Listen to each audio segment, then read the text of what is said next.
Guys welcome to Bright Medico. Start करने वाला है classification of H1 antihistaminics. तो प्रीवियस लेक्चर में हमने देखा था हिस्टामिन क्या होता है, उसके रिसेप्टर और डिस्ट्रीब्यूशन के बारे में बहुत ही डिटेल लेक्चर किया है। तो अगर आपने वो लेक्चर नहीं देखा है तो मेरी आग्रह आप जरूर से देख ले, आपको बेहतरीन से समझ में आने वाला है। क्लियर। तो आज बात करते हैं classification of H1 anti histaminics के बारे में। तो थोड़ा ओवरव्यू तो मैंने प्रीवियस लेक्चर में दे दिया था एंटी हिस्टामिनिक्स के बारे में। देखिए, एंटी हिस्टामिनिक्स कहते हैं किसको, पहला नाम से पता चल रहा है एंटी, और हिस्टामिनिक्स मीन्स हिस्टामिन का अपोजिट। जो हिस्टामिन काम करता था उसका वैसा ड्रग देंगे जो कि हिस्टामिन का काम को रोक देगा, अपोजिट काम करेगा। ठीक है, जैसे हिस्टामिन का काम क्या था, आपको रिलीज करवाएगा, आपको कहीं से भी राइनाइटिस जैसे रनी नोज हो गया, फिर और हिस्टामिन काम करता था आपको हर जगह जहां सिक्रीशन करवाना होता था। ठीक है, तो एंटी हिस्टामिनिक्स क्या करेगा, सिक्रीशन को रोक देगा, आपको कफ में हेल्प करेगा, ठीक है, कोल्ड में हेल्प करेगा। तो उसी प्रकार ये काम करता है। जैसे बात करते हैं अगर हम, तो एक रिसेप्टर है जैसे H1 रिसेप्टर, सपोज यहाँ पे, क्योंकि हम क्या पढ़ रहे हैं, H1 एंटी हिस्टामिनिक्स पढ़ रहे हैं, तो H1 रिसेप्टर हमारा ये है। यहाँ पे क्या एक ड्रग दे दिया, ठीक है, ये मेरा कोई ड्रग है और यहाँ पे बहुत सारा हिस्टामिन रिलीज हुआ है। तो पहले जाकर ड्रग क्या किया, हम यहाँ पे बाइंड कर गया, इस रिसेप्टर पे बाइंड कर गया, जिसका एफिनिटी तो है, ध्यान से सुनना है आपको, एफिनिटी तो है लेकिन एफिकेसी नहीं है। मतलब बाइंड करने का क्षमता है, इसे जुड़ने का क्षमता है, लेकिन अपना एक्शन शो नहीं करेगा। अब इसका जो रिस्पॉन्स है, मतलब ये इनएक्टिव कर देगा उसको। अब ये जाकर यहाँ बाइंड कर गया तो इसका ये फिर वापस यहाँ बाइंड करेगा क्या, ये हिस्टामिन जो यहाँ पे बाइंड करेगा, बिल्कुल बाइंड नहीं करेगा। तो अगर बाइंड नहीं करेगा तो एक्शन नहीं मिलेगा। क्लियर है यहाँ पर? ठीक है। देखिए, तो अगर हम मैंने आपको प्रीवियस लेक्चर में बोला था कि आप एक बार ड्रग जो है सारा पढ़ ले जो आपके सिलेबस में दिया हुआ है। तो अगर आपने नहीं पढ़ा तो अभी भी टाइम है, आप वीडियो को पॉज करें और पूरा सिलेबस में जितने भी ड्रग्स हैं उसके बारे में 2-3 बार पढ़ लें। ठीक है, आपको बेहतरीन से समझ में आएगा। क्लियर। चलिए बात करते हैं। देखिए, H1 एंटी हिस्टामिनिक्स जो है ना, ये 2 पार्ट में डिवाइड है। पहला तो 2 पार्ट में डिवाइड है। कौन कौन पार्ट है भाई? तो एक है first generation anti H1 anti histaminics, ध्यान से सुनना है। पहला क्या है, first generation H1 anti histaminics, और दूसरा है second generation H1 anti histaminics. H1 anti histaminics का 2 पार्ट, फर्स्ट जनरेशन और सेकंड जनरेशन। अब बात करते हैं दोनों में डिफरेंस क्या है। देखिए, first generation H1 anti histaminics जो है, ये क्या कर सकता है ना, ब्लड ब्रेन बैरियर को क्रॉस कर सकता है। इसका मतलब ये हुआ कि जो फर्स्ट जनरेशन वाला H1 एंटी हिस्टामिनिक्स है, ये लिपोफिलिक है, मतलब लिपिड सोलुबल है। लिपिड सोलुबल है तभी तो ब्लड ब्रेन बैरियर को क्रॉस करेगा। देखिए, लिपिड सोलुबल रहेगा तो हम जानते हैं कि हमारा सेल मेम्ब्रेन किससे बना है, फॉस्फोलिपिड से बना है। तो अगर हम लिपिड सोलुबल ड्रग देंगे तभी तो सेल मेम्ब्रेन में लाइक डिजोल्व लाइक वाला प्रॉपर्टी आपको आता होगा। क्या करेगा, सेल मेम्ब्रेन में क्रॉस कर जाएगा आसानी से, फिर धीरे क्रॉस करते सेल सेल सेल क्रॉस करते करते कहाँ पहुंच जाएगा, आपके ब्लड ब्रेन बैरियर को भी क्रॉस कर जाएगा और सेंट्रल नर्वस सिस्टम में पहुंच जाएगा, आपके ब्रेन में पहुंच जाएगा। क्लियर। और देखिए, फर्स्ट जनरेशन का प्रॉपर्टी क्या होगा कि ये ब्लड ब्रेन बैरियर को क्रॉस कर सकता है। अगर क्रॉस करेगा तो क्या करेगा, आपको सीडेशन एक्शन देगा। सीडेशन क्या होता है भाई? सीडेशन मतलब आपके जो है एंजाइटी को कम कर देगा, घबराहट को कम कर देगा, और आपको सोने का मन करेगा, आपको रिलैक्स कर देगा, बॉडी को पूरा काल्म कर देगा। ठीक है, इसी को हम लोग सीडेशन कहते हैं। और एंटीकोलिनर्जिक एक्शन भी होता है इसके पास। एंटीकोलिनर्जिक मतलब जो एसिटाइल कोलिन रिलीज होता है ना, उसको भी ब्लॉक करने का क्षमता होता है। एसिटाइल कोलिन ज्यादा रिलीज होगा तो क्या होगा, ज्यादा रिसेप्टर से बाइंड करेगा, ज्यादा एक्शन शो करेगा, और आपको ज्यादा डिप्रेशन होगा, या अगर आपको इमेटिक्स हो रहा है, मतलब वॉमिटिंग हो रहा है, तो वोमिटिंग को बढ़ाएगा। तो वही ड्रग अगर देंगे तो क्या होगा, वोमिटिंग को क्या करेगा, घटा देगा, मतलब रिसेप्टर से जाकर बाइंड करेगा, तो एसिटाइलकोलिन बाइंड नहीं करेगा, तो एंटीकोलिनर्जिक एक्शन मिला। अगर एंटीकोलिनर्जिक एक्शन मिला तो हमको एंटी एमेटिक इफेक्ट भी मिला कि नहीं मिला, मतलब जो वोमिटिंग हो रहा था वोमिटिंग रुक जाएगा, क्योंकि एसिटाइलकोलिन अपने रिसेप्टर से जाकर बाइंड नहीं कर रहा है। क्लियर है। और सेकंड जनरेशन ड्रग की अगर बात करते हैं तो ये जो है ना, सेकंड जनरेशन ड्रग ये हाइड्रोफिलिक नेचर का होता है। अगर हाइड्रोफिलिक नेचर के हैं तो लिपिड में सॉल्युबल होंगे क्या, बिल्कुल नहीं होंगे। अगर लिपिड में सॉल्युबल नहीं होंगे तो ब्लड ब्रेन बैरियर को क्रॉस नहीं करेंगे। अगर ब्लड ब्रेन बैरियर को क्रॉस नहीं करेंगे तो आपको सिडेटिव एक्शन या एंटीकोलिनर्जिक एक्शन नहीं मिलने वाला है। राइट, ये दोनों में डिफरेंस है। अगर हम बात करते हैं, पहला बात करते हैं फर्स्ट जनरेशन एंटी हिस्टामिनिक्स के बारे में। तो फर्स्ट जनरेशन एंटी हिस्टामिनिक्स की बात करते हैं तो ये जो है ना बहुत सारे इसका क्लासिफाई किया गया, जैसे वैसा वैसा ड्रग जिसमें अमीनो अल्काइल ईथर ग्रुप लगा हो, इसके बेसिस पे किया गया। तो आपको एक बार बस क्या करना है, इसको देख लेना है, क्योंकि आपके एग्जाम में क्वेश्चन आते हैं classification of H1 antihistaminics. तो आपको ऐसे लिखोगे तो पक्का 4 के नंबर आने वाला आपको। क्लियर। देखिए, अमीनो अल्काइल ईथर में डाइफेनहाइड्रामीन हाइड्रोक्लोराइड हो गया, ब्रोमो डाइफेनाइहाइड्रामीन हाइड्रोक्लोराइड, डायमेन हाइड्रेनेट हो गया। ठीक है, फिर वैसा रिंग, वैसा मेडिसिन, ठीक है, वैसा मेडिसिन जिसमें इथाइलिन डाइअमीन ग्रुप हो, तो कौन कौन हो गया भाई, मिप्टामीन मैलेट हो गया, ट्राइपेलिनामीन हाइड्रोक्लोराइड हो गया। इस तरह से क्लासिफिकेशन करना है। वैसा वैसा ड्रग जिसमें थायोफिन डेरिवेटिव्स हो, ठीक है, थायोफिन रिंग हो, मेटापाइलिन हाइड्रोक्लोराइड हो गया, मेटाफेनिलीन हाइड्रोक्लोराइड हो गया, फिर साइक्लिक बेसिक रिंग हो गया। इसको हम लोग, आपको टेंशन नहीं लेना है, इसका सब ड्रग के बारे में हम लोग बहुत ही डिटेल से देखने वाले हैं उसके बारे में, ठीक। वैसा ड्रग जिसमें फेनोथायाजिन रिंग हो, प्रोमेथाजिन हाइड्रोक्लोराइड, प्रोमेथाजिन टेबलेट, ठीक है, ट्राइमेप्राजिन टार्टरेट, इस तरह से क्या पड़ता है। अब देखिए सेकंड जनरेशन मैंने आपको बताया कि ये कैसा होता है, ये हाइड्रोफिलिक होता है, तो क्रॉस नहीं करेगा ब्लड ऑन बैरियर को, और इसके पास सिडेशन एक्शन भी नहीं होगा। अब क्रॉस ही नहीं कर रहा है तो क्या सिडेशन देगा, नहीं देगा। एंटीकोलिनर्जिक भी नहीं होगा। यही दोनों में डिफरेंस था, मैंने बताया था। तो कौन कौन से एग्जांपल है सेकंड जनरेशन वाले, टर्फेनाडिन हो गया, एस्टेमिजोल, लोरेटिडिन, ठीक है, फिर सेट्रिजिन, आपने लिवोसिट्रिजिन मार्केट में खाया होगा। तो ये एक ड्रग क्या करता है, यहाँ पे काम करता है। चलिए तो अब बात करते हैं एक एक करके सारे ड्रग के बारे में डिटेल में, बहुत ही डिटेल से जानने वाले हैं, क्लियर। फर्स्ट है हमारा क्या, डाइफेनहाइड्रामीन हाइड्रोक्लोराइड। स्ट्रक्चर आपको बस इतना याद कर लेना, आपको सारे ड्रग का स्ट्रक्चर खुद से याद करना है, बाकी मैं हर एक ड्रग का कॉमन कॉमन चीज बताऊंगा, वो आपको एक बार ध्यान दे देना है बस, ठीक है। आपको सब अच्छे से याद होगा, बने रहिए हमारे साथ। डाइफेनहाइड्रामीन हाइड्रोक्लोराइड की अगर बात करते हैं तो उसका स्ट्रक्चर देखिए, देखिए यहाँ पे क्या लगा हुआ है, यहाँ पे डाइफेनहाइड्रामीन हाइड्रोक्लोराइड में एक मिथॉक्सी ग्रुप लगा हुआ है। मिथॉक्सी ग्रुप किसको कहते हैं, OCH थ्रू ग्रुप जिसमें लगा है ना, उसको मिथॉक्सी ग्रुप कहते हैं, ठीक है। इथाइलामीन लगा हुआ है, ठीक है, CH2 और N, ये तीनों मिलकर क्या हो गया, इथाइलामीन हो गया, ठीक है। फिर हमारा HCl हाइड्रोक्लोराइड है, तो HCl तो आएगा ही, तो इसी को डाइफेनहाइड्रामीन हाइड्रोक्लोराइड कह दिया। क्लियर है यहाँ पे आपको। और दो यहाँ पे क्या, हमारा बेंजीन रिंग आपको यहाँ पे मिल जाएगा।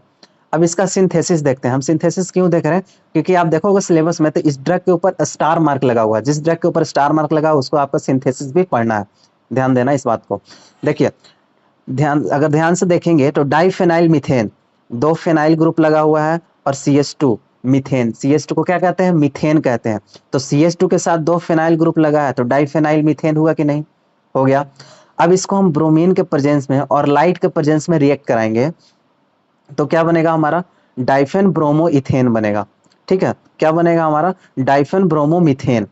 डाइफेन दो फेनाइल रिंग है ही मेरा, बस सेम चीज है CH2, बस यहाँ पे यहाँ से क्या हुआ, एक HBr रिलीज हो गया, HBr क्या हुआ, एक तो HBr यहाँ पे रिलीज हो गया, तो क्या बन गया हमारा, डाइफेनाइल ब्रोमो मीथेन। देखिए यहाँ पे ध्यान से, दो फेनाइल डाइफेनाइल और CH, और एक Br यहाँ अटैच हो गया, और एक Br एक इसका वाला H लेके बाहर उड़ गया HBr के फॉर्म में, ठीक है। तो डाइफेन ब्रोमोइथेन हुआ कि नहीं, बिल्कुल हुआ। अब इसको हम लोग रिएक्ट करवाएंगे डाइमिथाइल अमीनो इथेनॉल, ध्यान से देखना आपको इस स्ट्रक्चर को, डाइमिथाइल अमीनो, ठीक है। देखिए यहाँ पे N पे CH3 लगा हुआ है, तो डाइमिथाइल, ये मिथाइल, डाइमिथाइल, और N है तो amino, dimethyl amino ethanol, CH2OH, ये तीनों ग्रुप लगा हुआ है, तो इसको हम लोग क्या कह दिए, इथेनॉल कह दिए कि नहीं, तीनों ग्रुप को हम लोग क्या कह दिए, इथेनॉल कह दिए। तो डाइमिथाइल अमीनो इथेनॉल आपको क्लियर है। इससे अगर हम रिएक्ट करवाते हैं in the presence of sodium carbonate, किससे, डाइमिथाइल अमीनो इथेनॉल को अगर हम रिएक्ट करवाते हैं सोडियम कार्बोनेट, तो कुछ होना नहीं है। यहाँ से देखिए आपको OH में से एक क्या करेगा, हाइड्रोजन आएगा बाहर, और ये वाला ब्रोमीन आएगा, तो HBr निकला कि नहीं निकला, इसका वाला हाइड्रोजन आ जाएगा और इसका वाला ब्रोमीन आ जाएगा, Br आ जाएगा, तो HBr बाहर निकला। अगर HBr बाहर निकला तो कुछ नहीं हुआ, CH ग्रुप में ये ऑक्सीजन O वाला आकर अटैच हो जाएगा, और CH2 CH3 सेम यहीं पे लग जाएगा, जो सेम है वही हो गया। बस क्या हुआ, यहाँ वाला जो यहाँ देखिए ध्यान से, यहाँ पे जो हमारा हाइड्रोजन था, ये हाइड्रोजन और इसका एक ब्रोमीन यहाँ से रिलीज आउट हो जाएगा, और ये वाला जाकर वापस यहाँ अटैच हो जाएगा। तो डाइफेनहाइड्रामीन बेस बना कि नहीं बना, डाइफेनहाइड्रामीन मेरा बन गया है। अब देखिए डाइफेनहाइड्रामीन हाइड्रोक्लोराइड पढ़ रहे हैं, हाइड्रोक्लोराइड क्या होता है, HCl होता है, तो इसको हम HCl से रिएक्ट करवा देंगे, तो डाइफेनहाइड्रामीन हाइड्रोक्लोराइड मिल गया हमको .HCl के प्रेजेंस में। सिंपल है, आपको ये आएगा एग्जाम में, आने वाला होता है, क्योंकि स्टार मार्क वाला ड्रग है, आपको बेहतरीन से सिंथेसिस समझ लेना है, ठीक है। अगर कहीं डाउट होता है कमेंट करें, मैं उसे तुरंत आंसर करूंगा। अब देखिए ये तो हो गया, अब इसका मैकेनिज्म ऑफ एक्शन क्या है, क्लियर है। देखिए क्योंकि हम लोग एंटी हिस्टामिनिक पढ़ रहे हैं, तो इसका मैकेनिज्म ऑफ एक्शन में एक चीज तो क्लियर है कि हिस्टामिन को क्या करेगा, इनहिबिट करेगा, हिस्टामिन को क्या करेगा, इनहिबिट करेगा। देखिए डाइफेनहाइड्रामीन फंक्शन करता है इनवर्स एगोनिस्ट के जैसा, H1 रिसेप्टर पे, क्योंकि हम लोग क्या पढ़ रहे हैं, H1 एंटागोनिस्ट, H1 पढ़ रहे हैं, H1 एंटी हिस्टामिनिक पढ़ रहे हैं, तो H1 रिसेप्टर पे ही एक्ट करेगा ना। तो डाइफेनहाइड्रामिन को क्या करता है, इनवर्स एगोनिस्ट का काम करता है। अब ये इनवर्स एगोनिस्ट क्या होता है, इनवर्स एगोनिस्ट मतलब बाइंड तो करेगा एगोनिस्ट जैसा, ठीक है, रिसेप्टर पे जाके बाइंड करेगा एगोनिस्ट जैसा, लेकिन एक्शन इनवर्स देगा।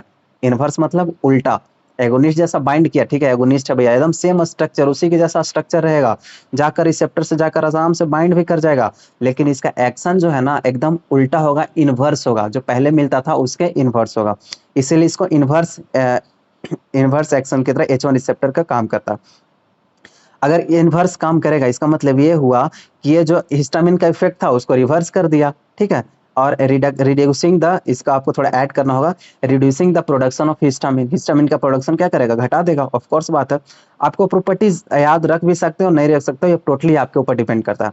देखिए प्रॉपर्टी जो होता है ना डाइफेनहाइड्रामिन हाइड्रोक्लोराइड का, व्हाइट क्रिस्टलाइन पाउडर होता है, व्हाइट कलर का पाउडर होता है, जो कि वाटर में सोलुबल होता है, ठीक है, और उसको लाइट में ले जाओगे ना, सनलाइट के प्रेजेंस में, तो आपको पूरा डार्क कलर का दिखेगा, डार्क कलर का दिखेगा, ठीक है। और इसको वेल पूरा एकदम रंगा हुआ ये जो कलर्ड बोतल में, मतलब जो ऐसा कंटेनर जिसमें लाइट अंदर पास ना करे, वैसा बोतल में इसको क्या करता है, क्लोज करते हैं। क्यों करते हैं भाई, क्योंकि डाइफेनहाइड्रामिन का क्लोराइड का प्रॉपर्टी होता है कि ये लाइट से रिएक्ट हो जाता है, अगर रिएक्ट करेगा तो खराब हो जाएगा, इसीलिए इसको वेल क्लोज कंटेनर में, मतलब लाइट रेसिस्टेंट, जहां लाइट पास ना करे वैसा कंटेनर में इसको प्रिजर्व करते हैं। ठीक है। अब देखिए यूज तो आपको क्लियरली पता होगा, देखिए सब ड्रग का चीज कॉमन मैंने आपको बताया कि ये एंटी हिस्टामिनिक एक्शन देगा, ठीक है, जो हिस्टामिन रिलीज को क्या करता था, इनहिबिट करता था। अगर इनहिबिट करेगा तो एक्शन यूज सबका सेम कौन कौन सा रहने वाला है, कि आपको लोकल फ्रिक्वेंटली यूज किया जाता है लोकल एलर्जिक रिएक्शन में, जो ऐसा रिएक्शन जो एलर्जी के कारण हो रहा है, आपको पॉलन से हो सकता है, डस्ट से हो सकता है, कभी नहीं देखते हो आप जाने लगते हो बाहर तो कहीं आपके डस्ट पड़ता है तो आपको छींक आने लगती है बार बार, ठीक है, या फिर आपके रनिंग नोज, ठीक है, बार बार नोज आपका रनिंग हो जाता है, वाटरी नोज हो जाता है, मतलब पानी निकलने लगते हैं आपके नाक से, तो इसको क्या कहते हैं हम लोग, एलर्जी रिएक्शन होता है। तो यही हिस्टामिन का काम यही होता है, ठीक। तो ये सब क्या करेगा, अगर एंटी हिस्टामिनिक दे रहे हैं तो क्या करेगा, इसको बंद कर देगा, मतलब एलर्जी रिएक्शन को नहीं होने देगा। देखिए, और जो डाइफेनहाइड्रामिन हाइड्रोक्लोराइड है ना, अगर जहाँ इंसेक्ट आपको काटा, जो भी आपका इंसेक्ट हुआ, इंसेक्ट मतलब जैसे आपको मधुमक्खी ने काट लिया, सपोज दैट मधुमक्खी काटता है तो क्या हो, वहाँ पे स्वेलिंग होने लगता है, और एलर्जी होने लगता है, ठीक है, ब्लड में चला गया तो फिर और प्रॉब्लम काउज करेगा। तो ऐसा उसके कारण होने वाला, मतलब इंसेक्ट बाइट के कारण होने वाला जो एलर्जी रिएक्शन है, उससे हमको बचाता है कौन, डाइफेनहाइड्रामिन हाइड्रोक्लोराइड। क्लियर है। और यूज में आपको सब चीज क्लियर होना चाहिए, एलर्जिक रिएक्शन करेगा, और मैंने आपको बताया था स्टार्टिंग में ही कि ये फर्स्ट जनरेशन का ड्रग है, तो क्या करेगा, आपको सिडेशन देगा और एंटीकोलिनर्जिक एक्शन देगा। ये तीन चीज तो आपको क्लियर हो गया, तो सब में आप इसको लगा सकते हो आंख बंद करके, क्लियर। सिडेटिव एक्शन देगा, ठीक है, और एंटीमेटिक एक्शन भी मैंने आपको बताया, एंटीमेटिक मतलब वॉमिटिंग नहीं होने देगा आपको। एंटीट्यूसिव प्रॉपर्टीज भी होता है, एंटीट्यूसिव मतलब जो कफ होता है, जो कोल्ड हो जाता है तो आपको कफ हो जाता है ना, तो इससे क्या करेगा, आपको बचाएगा, प्रिवेंट कराएगा, इसी को हम लोग एंटीट्यूसिव प्रॉपर्टीज भी कहते हैं। यूज किया जाता है सीजनल एलर्जिक राइनाइटिस, मतलब एलर्जिक राइनाइटिस रनी नोज हो गया, जिसका आपका सब बोलते हैं ना, allergic manifestation, urticaria, allergic conjunctivitis of inhalant allergens. Urticaria मतलब होता है कि आपको कहीं पे कुछ काट दिया तो आप क्या करते हो, उसे पूरा खुजाते हो, जोर जोर से खुजाना, इसी को यूट्रिकेरिया कहा जाता है। या फिर एलर्जिक कंजक्टिवाइटिस, एलर्जिक कंजक्टिवाइटिस तो आजकल आई फ्लू बहुत फैला हुआ, आप सभी जानते हैं। तो ये सब, ये जो है, ये सब आप में सारे ड्रग में आप इसका यूज कर सकते हो, ये फ्री ऑफ कॉस्ट है, राइट। अब दूसरा ड्रग का बात करते हैं, तो दूसरा ड्रग में आएगा डाइमेनहाइड्रिनेट। क्या, डाइमेनहाइड्रिनेट। डाइमेनहाइड्रिनेट का जो स्ट्रक्चर है वो आपको दो बनाना पड़ेगा। क्यों बनाना पड़ेगा, क्योंकि डाइमेनहाइड्रिनेट जो है ना, ये दो ड्रग का कॉम्बिनेशन है। कैसे दो ड्रग का कॉम्बिनेशन है, इट जो पहला तो डाइफेनहाइड्रामिन है, इसमें कितना 53 से 55% के आसपास, ठीक है, 53 to 55% डाइफेनहाइड्रामिन है, और 8 क्लोरोथियोफाइलिन है, कितना 45 टू 40, मतलब 50%, दोनों आधा आधा मान लो, 50% क्या है, डाइफेनहाइड्रामिन है, और 50% 8 क्लोरोथियोफाइलिन। क्लोरोथियोफाइलिन और डाइफेनहाइड्रामिन को मिलाकर डाइमेनहाइड्रिनेट बनता है। क्लियर है। तो आपको स्ट्रक्चर दोनों याद करने पड़ेंगे ऑफ कोर्स। देखिए डाइमेनहाइड्रिनेट जो है हमारा पहला, डाइफेनहाइड्रामिन का स्ट्रक्चर ये है हमारा, डाइफेनहाइड्रामिन दो फेनाइल, डाइफेन नाम में है, डाइफेन मतलब दो फेनाइल रिंग, हाइड और डाइफेनहाइड्रामिन हाइड्रामीन मतलब अमीन ग्रुप कहीं ना कहीं होगा, और ये देखिए ओ मिथॉक्सी ग्रुप, इथाइल अमीन और CH3 ग्रुप। क्लियर, ये हमारा डायमन हाइड्रेनेट है। और एक है थियोफाइलिन। थियोफाइलिन आप क्लियरली देख सकते हो यहाँ पे 8 क्लोरोथियोफाइलिन मतलब 8 नंबर पे क्लोरीन ग्रुप लगा हुआ है, तो इसीलिए हम इसको 8 क्लोरोथियोफाइलिन बोलते हैं। दोनों को अगर कंबाइन करोगे तो डायमन हाइड्रेनेट बनेगा। क्लियर है। अब इसका मैकेनिज्म ऑफ एक्शन देखते हैं। इस मैंने आपको बताया था कि मैकेनिज्म ऑफ एक्शन सबका सेम रहने वाला, एग्जैक्ट मैकेनिज्म जो है इसका लेकिन पता तो नहीं है, लेकिन ये H1 एंटागोनिस्ट है, तो जो वेस्टिबुलर सिस्टम है ब्रेन में उससे उसका डिसऑर्डर से बचाता है। ये वेस्टिबुलर सिस्टम क्या है, देखिए वेस्टिबुलर सिस्टम जो है आपको मेनली तो कान में प्रेजेंट होते हैं, इनर ईयर में प्रेजेंट होते हैं, लेकिन इसको रेगुलेट करता है सेरेबेलम। हाँ, सेरेबेलम इसको रेगुलेट करता है। ठीक है, मतलब कहने का वाला है कि जो वेस्टिबुलर सिस्टम है ना, ये आपको बॉडी बैलेंस को बनाने में हेल्प करता है, आपके बॉडी का प्रेशर को मेंटेन करने में हेल्प करता है। ठीक है, तो अगर जो भी डिसऑर्डर काउज करेगा, जो हमको बॉडी को बैलेंस को बिगाड़ रहा है, तो क्या हिस्टामिन हो सकता है, हिस्टामिन के कारण आपके कान में मतलब उसका सिक्रीशन चला गया हो तो आपको बैलेंस बिगड़ेगा, प्रेशर बिगड़ेगा। तो हम ये काम करता है क्या, इसी को एंटागोनाइज कर देता है वेस्टिबुलर सिस्टम जो हमारा ब्रेन में है, जो हिस्टामिन के कारण हो रहा है तो उसको एंटागोनाइज कर रहा है। प्रॉपर्टी क्या है, प्रॉपर्टी तो आपको ये याद करने की जरूरत नहीं है, प्रॉपर्टी आप बस यूज कर लो, मैकेनिज्म ऑफ एक्शन देख लो और यूज देख लो। यूज है इसका कि ये जो है डाइफेनहाइड्रामीन हाइड्रोक्लोराइड जो हम पढ़े, डाइफेनहाइड्रामीन हाइड्रोक्लोराइड पढ़े, उससे 1.5 गुना ज्यादा पोटेंट है, मतलब इसका क्षमता ज्यादा है एक्शन करने का। और एंटीनोजिया, ठीक है, मोशन सिकनेस, अगर आप कहीं ट्रेवल करने जाते हो ना बस में तो आपको क्या वॉमिटिंग जैसा लगने लगता है, नोजिया। नोजिया मतलब होता है कि वॉमिटिंग जैसा लगना, मतलब इच्छा हो रही है कि, मतलब इच्छा नहीं हो रही है, सॉरी, मतलब ऐसा लगता है ना कि आप वॉमिटिंग हो जाएगा बट होता नहीं है, इसको नोजिया कहते हैं। क्लियर है। तो एंटी नोजिएंट के रूप में इसको देखते हैं मोशन सिकनेस में। ठीक है, और नोजिया इन प्रेगनेंसी के केस में जो नोजिया होती है ना, जो नोजिया होती है प्रेगनेंसी के केस में, लगता है कि वोमिटिंग कर देंगे बट होती नहीं है, तो उस केस में इस ड्रग को हम लोग देते हैं। ठीक है, तो ये नोजिया का काम किया, मोशन सिकनेस का काम किया। अब तीसरा ड्रग हमारा डॉक्सिलामिन सक्सिनेट। ठीक है, डॉक्सिलामिन सक्सिनेट एक पायरिडीन डेरिवेटिव्स है। ठीक है, देखिए यहाँ पे पायरिडीन रिंग लगा हुआ है, तो पायरिडीन डेरिवेटिव है, H1 एंटागोनिस्ट है, और इसके पास ऑफ कोर्स सेडेटिव प्रॉपर्टी तो होगी ही, एंटीकोलिनर्जिक प्रॉपर्टी भी थोड़ी सी होगी, और एंटीएमेटिक प्रॉपर्टी आप ऐड कर लो यार खुद से। ठीक है, तो देखिए यहाँ पे बेंजाइल रिंग है और इथोक्सी ग्रुप है, CH3 ethoxy group, pyridine ring हम बताया आपको। देखिए यहाँ पे CH2 यहाँ पे O, ये तीनों मिलकर क्या इथोक्सी ग्रुप बना रहा है, ये तीनों। ठीक है, अमाइन है। क्लियर है यहाँ पे। देखिए डॉक्सिलामिन, और ये हमारा क्या है सक्सिनिक एसिड है। ठीक है, CH2 COOH carboxylic functional group और CH2। तो ये हमारा क्या है, ये आपको स्ट्रक्चर बार बार बनाना पड़ेगा, तब आपको बेहतरीन से याद होगा।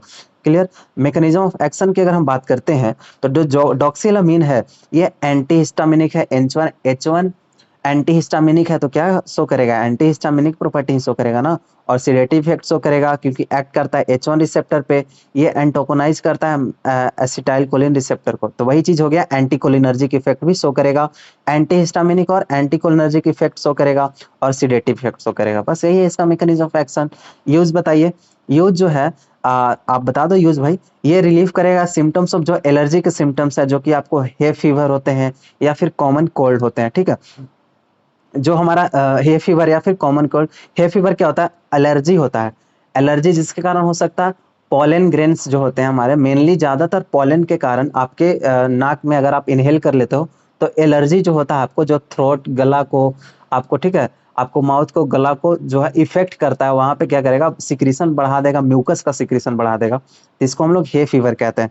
तो एलर्जी है, एक तरह से क्या है, एलर्जी है। कॉमन कोल्ड है, स्नीजिंग मतलब छींक आना, रनी नोज, वाटरी आईज, समझ रहे हो, वाटरी आईज, रनिंग नोज, ये सब से क्या करता है, आपको क्या करता है, बचाता है। या फिर हाइव्स हो गया, हाइव्स क्या होता है, हाइव्स मतलब खुजली करना, बहुत तेज खुजली होना, लग रहा है कि अरे यार बहुत देर से खुजली हो रही है, नहीं होता है कभी कभी एकदम मन करता है कि पूरा खुजा दे उसको, ब्लड निकाल दे, इस तरह से हाइव्स कहते हैं उसको, या यूट्रिकेरिया कहते हैं। ठीक है, तो वही चीज है, स्किन इंसोम्निया में भी यूज होता है। सपोज मैंने आपको बताया इंसोम्निया मतलब नींद ना आना, तो हम ऐसा ड्रग लेंगे तो क्या आपको नींद आने लगेगी, बिल्कुल आएगी भाई। It is for preventing morning sickness in pregnant women. Morning sickness क्या होता है, देखिए मॉर्निंग सिकनेस मतलब जो ज्यादातर जो प्रेग्नेंट वुमेन होती है और जब सुबह सुबह उठती है तो उनको ऐसा फील होता है कि नोजिया हो रही है, कभी कभी वॉमिटिंग भी हो जाती है। ठीक है, तो इसको हम लोग क्या कहते हैं इसको हम लोग मॉर्निंग सिकनेस कहते हैं, और डॉक्टर इसको अच्छा बताते हैं। अगर प्रेग्नेंट वुमेन में अगर ऐसा मॉर्निंग सिकनेस हो रहा है तो ये अच्छे संकेत है, मतलब सही चल रहा है सब चीज। ठीक है, तो ये अगर हम विटामिन B6 के साथ इसको अगर दे देते हैं, ठीक है, डॉक्सिलामिन को विटामिन B6 के साथ दे देते हैं तो क्या करेगा, ये मॉर्निंग सिकनेस कर सकता है, मॉर्निंग सिकनेस कर सकता है, सॉरी कर नहीं सकता, इसको प्रिवेंट करना है, मॉर्निंग सिकनेस को से बचा सकता है। ठीक है, अब बात करते हैं हमारा क्लिमेस्टिन फ्यूमरेट। क्लिमेस्टिन फ्यूमरेट एक फ्यूमेरिक एसिड सॉल्ट है क्लिमेस्टिन का, अब फ्यूमेरिक एसिड तो होगा ही इसमें। ठीक है, तो ये भी क्या है, ये एक H1 रिसेप्टर एंटागोनिस्ट है, एंटी एलर्जिक एक्शन होगा और एंटी कोलिनर्जिक एक्शन होगा, और एंटी प्रियोरिटिक ड्रग होता है। ठीक है, एंटी प्रियोरिटिक मतलब जो है बहुत सारा सीवियर इचिंग, बहुत तेज से, मतलब हमको ऐसा फील हो रहा है कि बहुत तेजी से खुजली करना है। ठीक है, तो इसको सीवियर इचिंग, इसको हम लोग एंटी प्रियोरिटिक ड्रग, मतलब प्रियोरिटिक्स कहते हैं, तो उसी को खुजली से बचाने वाला को एंटी प्रियोरिटिक ड्रग कहेंगे। तो ये ऐसे काम करता है, H1 रिसेप्टर एंटागोनाइज, ठीक है, एंटी एलर्जी से बचाता है, और एंटी कोलिनर्जिक है और एंटी प्रियोरिटिक है। देखिए इसका स्ट्रक्चर हमारा पारा क्लोरोफेनाइल, पैरा ग्रुप पे क्या है, क्लोरो लगा हुआ है, फेनाइल है, इथोक्सी है। ठीक है, पायरोलिडीन रिंग है, पायरोलिडीन डेरिवेटिव है। ठीक है, पायरोलिडीन डेरिवेटिव है। अब इसका मैकेनिज्म ऑफ एक्शन की अगर हम बात करते हैं तो मैकेनिज्म ऑफ एक्शन क्या होगा, सिलेक्टिवली बाइंड करेगा H1 रिसेप्टर पे और ब्लॉक करेगा हिस्टामिन का, सिंपल। H1 पे बाइंड किया और हिस्टामिन को ब्लॉक करेगा, बस सबका एक्शन है ये। H1 रिसेप्टर पे बाइंड किया, हिस्टामिन को क्या किया, ब्लॉक कर दिया। हिस्टामिन को ब्लॉक करेगा तो क्या, हमको एलर्जी से बचाया, रनी नोज से बचाया, स्नीजिंग से बचाया, यूट्रिकेरिया मैंने बताया कि तेज खुजली होना। ठीक है, ये सबसे बचाएगा, हे फीवर से बचाएगा आपको, और रनी नोज, स्नीजिंग। ठीक है, और क्या करेगा, सीडेटिव एक्शन देगा, एंटी कोलिनर्जिक एक्शन देगा, मतलब जो कोलिन रिसेप्टर है, कोलिनर्जिक रिसेप्टर है, उसको ब्लॉक कर देगा। सबका सेम है रहेगा। यूज बताइए इसका, एंटी हिस्टामिनी है, ये एंटी कोलिनर्जिक एक्शन और सीडेटिव प्रॉपर्टीज है, बस सभी सेम है। It is use for symptomatic relief of allergy condition. ठीक है, एलर्जी कंडीशंस को आपको रिलीफ देने में हेल्प करेगा, जैसे राइनाइटिस हो गया, यूट्रिकेरिया तेज खुजली, कंजक्टिवाइटिस आंख आना। ठीक है, एंड प्यूरिटिक्स स्किन कंडीशन से आपको बचाता है। और आता है अगला ड्रग है हमारा डाइफेनाइल पायरालीन हाइड्रोक्लोराइड। अब डाइफेनाइल पायरालीन हाइड्रोक्लोराइड की अगर हम बात करते हैं तो स्ट्रक्चरली रिलेटेड होता है डाइफेनहाइड्रामीन। ठीक है, ये आपको नहीं देखना है, स्ट्रक्चर देखना है आपको। डाइफेनाइल पायरालीन हाइड्रोक्लोराइड, देखिए यहाँ पे क्या है, मिथोक्सी ग्रुप है, पिपरिडीन कैसा डेरिवेटिव है, पिपरिडीन डेरिवेटिव है, पिपरिडीन डेरिवेटिव है, और हाइड्रोक्लोराइड है, डाइफेनाइल पायरालीन हाइड्रोक्लोराइड। ठीक है, तो ये स्ट्रक्चर आपको याद करना है। मैकेनिज्म ऑफ एक्शन आप ही बता दीजिए भाई। इट कम्पीट करता है हिस्टामिन से, मतलब H1 है, H1 एंटागोनिस्ट है, H1 रिसेप्टर पे जाकर बाइंड करता है, कैसा, कम्पिटिटिव है, मतलब हिस्टामिन से कम्पिटिटिवली बाइंड करेगा। कम्पिटिटिवली मतलब, तो अगर जिसका कंसेंट्रेशन ज्यादा होगा वो पहले बाइंड करेगा। ठीक है, तो इसका क्या करेगा, H1 रिसेप्टर पे जाके बाइंड करेगा, हिस्टामिन का इफेक्ट को घटा देगा, और एलर्जी के सिम्टम्स को हमको घटा देगा, अपना रिलीफ देगा, जो एलर्जी हुआ है हमको, जिसके कारण एलर्जी हुआ है उससे हमको रिलीफ मिलेगा, राहत मिलेगा। यूज बता दीजिए, खुद ही बता दीजिए। राइनाइटिस प्यूरिटिव हाई फीवर से बचाता है। ठीक है, कफ और कोल्ड प्रिपरेशन, जो कफ है हमारा, या फिर आपको सर्दी हो जाती है, जुकाम हो जाती है, उससे बचाएगा। पार्किंसनिज्म को ट्रीटमेंट में भी हेल्प करता है। पार्किंसनिज्म क्या होता है, पार्किंसन में डोपामीन का कमी हो जाता है, जो आपका हार्मोन है डोपामीन, उसका क्या होता है, कमी हो जाता है। तो कमी हो जाने के कारण क्या होता है ना, बार बार कॉन्ट्रैक्शन, रिलैक्सेशन, ट्रिमर्स हो जाता है हमारा बॉडी में एकदम, क्या करेगा, बहुत तेज मसल कॉन्ट्रैक्ट करेगा, जिससे कारण कभी कभी पेशेंट जो है अनकॉन्शियस होकर गिर जाता है, पीछे की ओर गिर जाता है। ठीक है, तो पार्किंसनिज्म इससे भी हमको बचाएगा। कैसे बचाएगा भाई, देखिए मैंने आपको बताया कि ब्लड ब्रेन बैरियर में क्रॉस करता है ऐसा ड्रग, तो ऐसा ड्रग देंगे तो ब्लड ब्रेन बैरियर में क्रॉस करेगा तो क्या होगा, हिस्टामिन को रिलीज को रोकेगा। और इसके पास क्या होता है, एक प्रॉपर्टी, एंटी कोलिनर्जिक प्रॉपर्टी, क्योंकि ये सब कब हो रहा था, रिसेप्टर मसल कॉन्ट्रैक्ट कब करता है, जब एसिटाइल कोलिन अपने रिसेप्टर से बाइंड करता है। अब हम ऐसा ड्रग दिए जिसके पास एंटी कोलिनर्जिक प्रॉपर्टी है, तो अपना रिसेप्टर से एसिटाइल कोलिन बाइंड नहीं करेगा। अगर बाइंड ही नहीं करेगा तो मसल कॉन्ट्रैक्ट नहीं करेगा, तो पार्किंसन डिजीज से बचा कि नहीं बचा, बचा ना, बिल्कुल। ठीक है, अब देखिए ट्राइप्लिनामाइन हाइड्रोक्लोराइड। ट्रिपलेनामीन हाइड्रोक्लोराइड की अगर बात करते हैं तो आप इसका स्ट्रक्चर देख लो।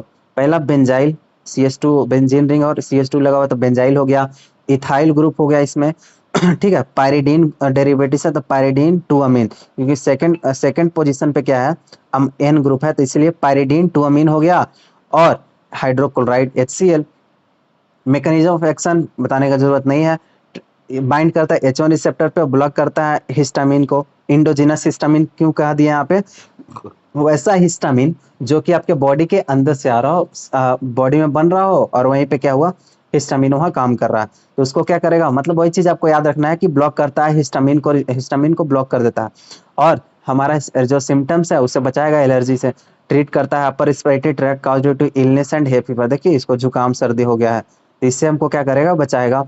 स्नीजिंग रनी नोज, ठीक है, रनी नोज हो गया, स्नीजिंग छींकना, ईचिंग, ठीक है, ईचिंग मतलब खुजलाहट टाइप का हल्का थोड़ा थोड़ा, वाटरी आईज आंख में पानी आ जाना, ठीक है, हाइप्स हो गया, रैसेज हो गया, तेज खुजली करना, स्किन पे स्पॉट्स आना, रैसेज, और बहुत सारे एलर्जी और कॉमन कोल्ड्स होते हैं, इससे हमको बचाता है। अब इतना याद कर लोगे ना, इतना याद कर लो और सब में चिपका दो, सेम रिस्पॉन्स मिलेगा। क्लियर।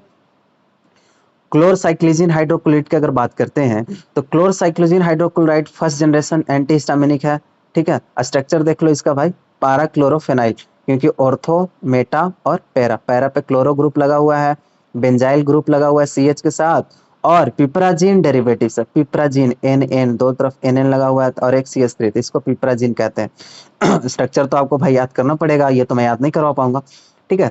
तो इस पे क्या किया जाकर, इससे पिपराजीन डेरिवेटिव्स है, इस पे जाकर काम किया। मैकेनिज्म ऑफ एक्शन, बाइंड करता है H1 रिसेप्टर पे, एक्शन को ब्लॉक कर देगा हिस्टामिन को, और हिस्टामिन के सिम्टम्स जो होते हैं उससे टेम्पोरली आपको बचाए रखेगा सिम्टम्स बोलो तो itching, runny nose, watery eyes, hives, urticaria, सब जो है इसका सिम्टम्स है। यूज बताइए आप। यूट्रिकेरिया है फीवर और एलर्जी कंडीशन से बचाता है, आप ही बता दो। मिसाइक्लिजिन हाइड्रोक्लोराइड ये सिंथेटिक पिपराजिन है जिसके पास एंटीएमेटिक सिडेटिव है, एंटीकोलिनर्जिक इफेक्ट भी होगा भाई, ठीक है। मैकेनिज्म ऑफ एक्शन बता दीजिए। देखिए स्ट्रक्चर तो मैंने देखा ही नहीं। मिसाइक्लिजिन हाइड्रोक्लोराइड मतलब पैराक्लोरोफेनाइल, वही चीज है पैराक्लोरोफेनाइल, और CH पे बेंजाइल ग्रुप लगा हुआ है। पिपराजिन डेरिवेटिव्स है, CH2 इधर है और CH3 इस तरह से काम करेगा। देखिए दोनों का जो लगभग दोनों का स्ट्रक्चर सेम है, बस यहाँ पे डिफर कर जाता है थोड़ा सा। क्लियर। इस तरह से आपको रिलेट करके सारे स्ट्रक्चर को याद करोगे तो आपको याद हो जाएगा। अब मैकेनिज्म ऑफ एक्शन बता ही दो। एंटीमेटिक इफेक्ट, एंटीमेटिक मतलब जो वॉमिटिंग होता है उससे बचाए रखता है कैसे बचाता है एंटीमेटिक इफेक्ट, ये ड्रग देंगे तो क्या होगा, CNS पे ब्लड ब्रेन बैरियर को क्रॉस करेगा, ब्लड ब्रेन बैरियर को क्रॉस करता है तो आपके जो ब्रेन होते हैं उसमें सेंटर पाए जाते हैं, 200 सेंटर, जो कि वोमिटिंग को रेगुलेट करता है, तो उस सेंटर पे जाकर एक्ट करता है और उसको ब्लॉक कर देता है, तो आपको इमेशन नहीं होगा, आपको वोमिटिंग नहीं होगा, रुक जाएगा। क्लियर। और एंटीकोलिनर्जिक एक्शन या डायरेक्ट इफेक्ट मेडलरिक, देखिए केमो रिसेप्टिव ट्रिगर जोन, वही है chemical chemo receptive trigger zone, क्या करता है, रिसीव करता है सिग्नल, एसिटाइल कोलिन रिसेप्टर से बाइंड किया, रिसेप्टर से बाइंड करने के बाद केमो रिसेप्टिव ट्रिगर जोन क्या हो गया, एक्टिवेट हो गया, एक्टिवेट हो जाएगा तो आपको वोमिटिंग कॉज करेगा। तो हम जो ड्रग दिए हैं उसके पास क्या है, एंटीकोलिनर्जिक प्रॉपर्टी है, मतलब एसिटाइल कोलिन को अपने रिसेप्टर से बाइंड नहीं होने देगा, अगर बाइंड नहीं होने देगा तो केमो रिसेप्टिव ट्रिगर जोन को एक्टिवेट नहीं होने देगा, एक्टिवेट नहीं हो गया तो आपको एंटीमेटिक एक्शन मिला कि नहीं, मिल गया, राइट। एंटी नोजिएंट होता है, use prevention and treatment of motion sickness, motion sickness समझ रहे हो, आप जा रहे हो घूमने ऐश करने और आपको गाड़ी में क्या होता है, मोशन सिकनेस होने लगता है, नोजिया वोमिटिंग जैसा होने लगता है, आप एकदम कैल्म हो जाते हो, आपको पता ही नहीं लगता कि हम कहाँ जा रहे हैं, क्या कर रहे हैं, ठीक है। तो ये बहुत ही खराब सिचुएशन होता है, मैं इसका शिकार हूँ, राइट। अब देखिए इसका ट्रीटमेंट किया जाता है नोजिया वोमिटिंग में, जो कि वर्टिगो एंड रेडिएशनल सिकनेस के कारण होता है। क्लियर है। वर्टिगो क्या होता है, जैसे वर्टिगो यहाँ पे कह रहा है, वर्टिगो मतलब होता है कि आप कभी ऊंचाई पे गए हो और बुर्ज खलीफा पे सपोज दैट आप चढ़ गए, ऊपर से आप नीचे देख रहे हो, नीचे देखने के बाद आपको फियर लगता है कि नहीं कि हम बैलेंस खो रहे हैं, गिर जाएंगे, इसीलिए बहुत लोग होता है ना ऊंचाई से डर लगना, कोई हम वर्टिगो कहते हैं, राइट। तो इस तरह से आपको ये एक्शन देगा। और नेक्स्ट आता है हमारा ब्यूसिक्लिजिन हाइड्रोक्लोराइड। ब्यूसिक्लिजिन हाइड्रोक्लोराइड जो होता है ना, देखिए यहाँ पे piperazine derivatives, benzyl ring, phenyl ring और tertiary butyl, CH3 CH3 CH3 C, 4 C है, कार्बन है, टर्सरी ब्यूटाइल हो गया। और पैराक्लोरोफेनाइल ग्रुप लगा हुआ है। पिपराजिन के साथ बेंजाइल है, फिनाइल है, टर्सरी ब्यूटाइल है, और हाइड्रोक्लोराइड तो हमारा भैया परमानेंट आदमी। मैकेनिज्म ऑफ एक्शन बता दो भाई। ब्लॉक करता है हिस्टामिनिक रिसेप्टर को और वोमिटिंग सेंटर को। और वोमिटिंग सेंटर को क्यों ब्लॉक किया? क्योंकि पास एंटीकोलिनर्जिक एक्शन है, इसीलिए तो ब्लॉक किया वोमिटिंग सेंटर को। और एक्टिविटी को क्या कर देता है, मतलब decrease the activity along this pathway, जो एक्टिविटी है हिस्टामिन का वो घटा ही देगा। ठीक, देखिए एंटीकोलिनर्जिक प्रॉपर्टी भी है इसके पास। यूज बता दो। हाईली लिपिड सॉल्युबल है, ब्लड ब्रेन बैरियर को क्रॉस करेगा, सीएनएस डिप्रेशन का काम करता है। सीएनएस को क्या करेगा? डिप्रेस कर देगा, मतलब सीडेटिव एक्शन देगा। ये इतना लंबा चौड़ा लाइन लिखने का मतलब यही है कि आपको सीडेशन कॉज करेगा, सीडेटिव एक्शन देगा, आपको नींद लाने में हेल्प करेगा। एंटी हिस्टामिनिक है, एंटीकोलिनर्जिक है, और लोकल एनेस्थेटिक का काम करता है। लोकल एनेस्थेटिक मतलब जहाँ ऑपरेशन लोकली, जहाँ सपोज दैट कि मेरे फिंगर में कुछ हुआ है, राइट, फिंगर में कुछ काम हुआ और इसको ऑपरेशन करना है, तो हम इसका लोकल एनेस्थेसिया देते हैं, ताकि जो यहाँ पे हमारा जो स्किन है, यहाँ पे जो पूरा एरिया है, इसको सुन कर देते हैं। कुछ होगा तो हमको सेंसेशन फील नहीं होगा।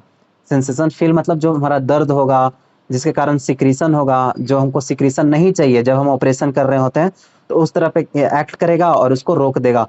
तो लोकल एनेस्थेसिया दिया कि नहीं? काम किया, इस तरह से काम किया। और यहाँ पे क्यों लोकल एनेस्थेटिक काम किया? क्योंकि मैंने आपको बताया कि लोकल एनेस्थेटिक का काम क्या होता है कि जहाँ पे ऑपरेशन करना वहां देते हैं, और वहां पे जो सिक्रीशन होता है, अनवांटेड सिक्रीशन, कट लगेगा तो क्या होगा? हमारा बॉडी इम्यून सिस्टम है भाई, वहां रिस्पॉन्स तो करेगा, सिक्रीट करेगा हमारा एंटीबॉडीज कुछ ना कुछ, जिसके कारण क्या होगा? हिंडर होगा, ऑपरेशन करने में हमको दिक्कत आएगी। तो लोकल एनेस्थेटिक उसको ब्लॉक कर देता है। तो हम यहाँ पे क्या दे रहे हैं? एंटी हिस्टामिनिक दे रहे हैं, तो हिस्टामिन ही तो रिलीज होगा। तो ये भी क्या करेगा? हिस्टामिन को इनहिबिट कर देगा। तो लोकल एनेस्थेसिया जैसा काम किया कि नहीं? वो भी क्या करता था? इनहिबिट करता था। यहाँ भी हिस्टामिन इनहिबिट हो रहा है, राइट। ओके, अब बात करते हैं क्लोरफेनिरामाइन मैलेट। क्लोरफेनामिन क्या करता है? एब्जॉर्ब होता है जीआईटी में, ये आपको याद करने की जरूरत नहीं है। स्ट्रक्चर देख लेना आपको। पाराक्लोरोब्लेंजीन बेंजाइल ग्रुप, पैरा पे क्लोरो ग्रुप है, बेंजाइल ग्रुप है, CH2 इथाइल ग्रुप है यहाँ पे। पायरिडीन है यहाँ पे, देखिए पायरिडीन डेरिवेटिव्स है। क्लियर है? हमारा क्या है? Pyridine derivatives. और यहाँ पे मैलेट, मैलिक एसिड, ठीक है, malic acid, COOH CH double bond CH। ठीक है, क्लियर है आपको? ये आपको याद करना पड़ेगा भैया, देखना पड़ेगा, बार बार आपको बनाना पड़ेगा। अब इसका मैकेनिज्म ऑफ एक्शन आप खुद बता दो।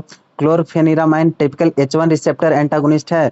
निगेटिव सिम्टम्स जो हिस्टामिन के कारण होते हैं, निगेटिव सिम्टम्स क्या? वही चीज भाई जो आपके एलर्जी काउज कर रहे हैं, runny nose, watery eyes, rhinitis, ठीक है, दांत खाद, खुजली से आजादी, इस तरह से काम करता है। जो ड्रग जो है जनरली कंबाइन करता है फेनाइल प्रोपेनामाइड, एलर्जिक एंड डिकंजेशन, मतलब जो आपका नाक कभी कभी देखते हो जाम हो जाता है, ठीक है, नाक में कफ एक्यूमुलेशन हो जाता है, म्यूकस जमा हो जाता है, जिस कारण आप प्रॉपर सांस नहीं ले पाते हो।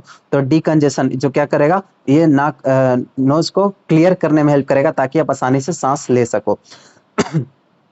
ठीक है, और इसको अगर हाइड्रोकोडोन के साथ देंगे, ठीक है, किसको? क्लोरफेनिरामिन को अगर ये हाइड्रोकोडोन के साथ देंगे तो कफ में हेल्प करेगा। और अपर रिस्पिरेटरी ट्रैक्ट एलर्जी कंडीशन जो हुआ है हमारा यहाँ पे लंग्स में, सब ऊपर जो हमारा रिस्पिरेटरी ट्रैक्ट में या फिर नोज में, इससे हमको क्या करेगा? राहत देगा। तो मेरे पास एक छोटा सा ड्रग है, देखोगे आप, ये आपने यूज किया होगा पक्का सा, ग्रिलिंगटा सिरप। आप सभी ने यूज किया होगा क्या? ग्रिलिंगटा सिरप यूज किया होगा। तो इसमें अगर आप देखो तो मिथोरफेन हाइड्रोब्रोमाइड, क्लोरफेनिरामाइन मैलेट, देखिए यहाँ पे आपको दिखेगा, हो सकता है दिखे ना दिखे, क्लोरफेनिरामाइन मैलेट है, ठीक है। ये सब सीरस में बहुत सारा फिर है, यहाँ पे अमोनियम क्लोराइड, ठीक है।